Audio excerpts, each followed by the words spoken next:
À la fin des années 1980, chaque camp croit détenir la vérité. Aux États-Unis, le kickboxing est roi, dominant la scène des sports de combat. Outre-Atlantique, en Thaïlande, le Muay Thai règne sans partage, ses pratiquants endurcis par des milliers de combats sur des rings brûlants. Pourtant, rares sont ceux qui, en Occident, comprennent vraiment la dimension du Muay Thai. Technique, culture, efficacité. Les deux disciplines s'ignorent encore, chacune convaincue de sa supériorité. Chacun reste dans son univers, les titres s'enchaînent, mais la question majeure demeure sans réponse. Qui l'emporterait si ces mondes se rencontraient enfin ? En 1988, tout est encore à prouver. Les clubs, les fans et les entraîneurs spéculent, mais aucun véritable choc n'a eu lieu pour réellement opposer ces deux écoles. Ce contexte tendu prépare le terrain pour un affrontement inédit sur fond de fierté, de technique et de culture. Cette même année, le point de bascule arrive. Rick Rufus, invaincu avec 28 victoires, superstar du kickboxing aux États-Unis, lance un défi retentissant.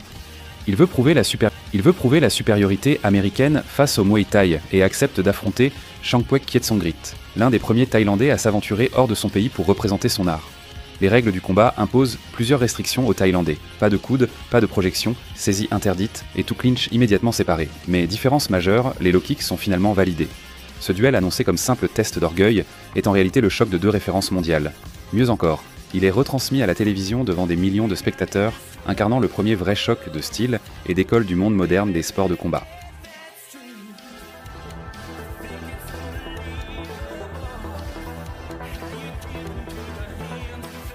Dès le premier round, Rick Rufus attaque vite, multiplie les combinaisons de points et manœuvre à distance. Changpwek encaisse et place ses premiers low kicks.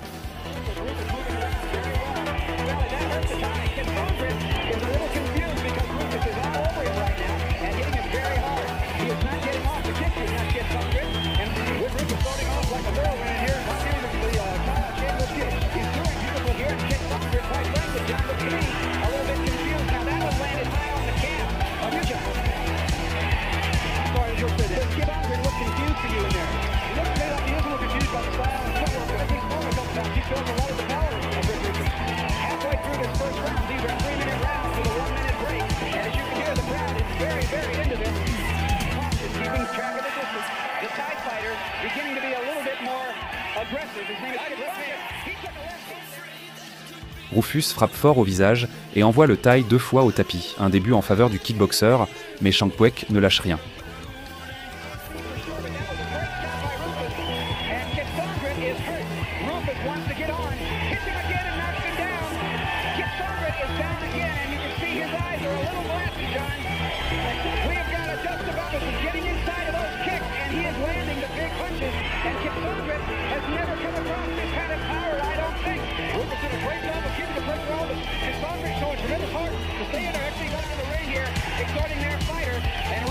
Is willing to stand and trade as long as Rufus hit there in the leg. Rufus is working inside. He's trying to step inside and have the left hand. The Ty's doing a good job of keeping his hands up and take a look at Rufus having to move away from those powerful kicks to the leg. Now again, Rick Rufus tying up there as we're lands a right, a round kick and a right and a left from Iowa. Rufus is throwing the big leather here, trying to get out about it. 1 minute left in this round. The Thai fighter scored this because in a Thai fight, Rick Rufus was stalled when he was down. Now you wonder about that. I'm not sure. The referee's calling penalty illegal. We'll get a shot at that again. Rick Rufus. Well, all right, when the guy's down, you can't attack him. He got tripped off pretty soon. There's a back kick to miss. Rick Rufus is tripped up and goes down. He's obviously down. And here comes that stomp. That's right into the stomp. Up around the ring. Standing up close around the ring and standing up close to Greg Knight behind us. And again, we are back on here. There should be about 30 seconds left here in round 2, John. Rick Rufus trying to finish this thing with a knockout. He's just trying to land again the left hand. Good spinning back fist by Rufus that landed and shook Changpwek up. A high round kick to the jaw, but to do it, he had to take one to the back of the knee, and I'm thinking Rufus probably...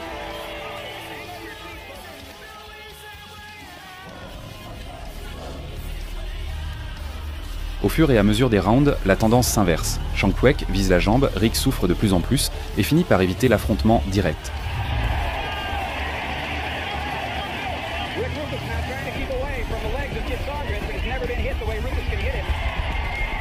Rufus is hurt now. Yeah, he's hurt.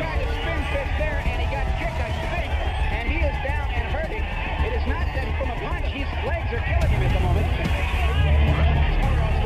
really should. This is a case of Britt wanting to be too honorable here. This is an exhibition fight.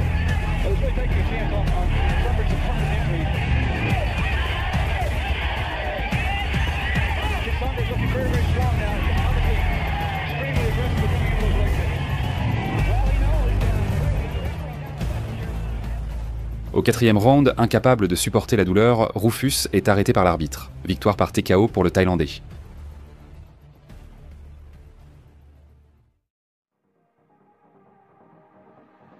Le résultat choque le public américain.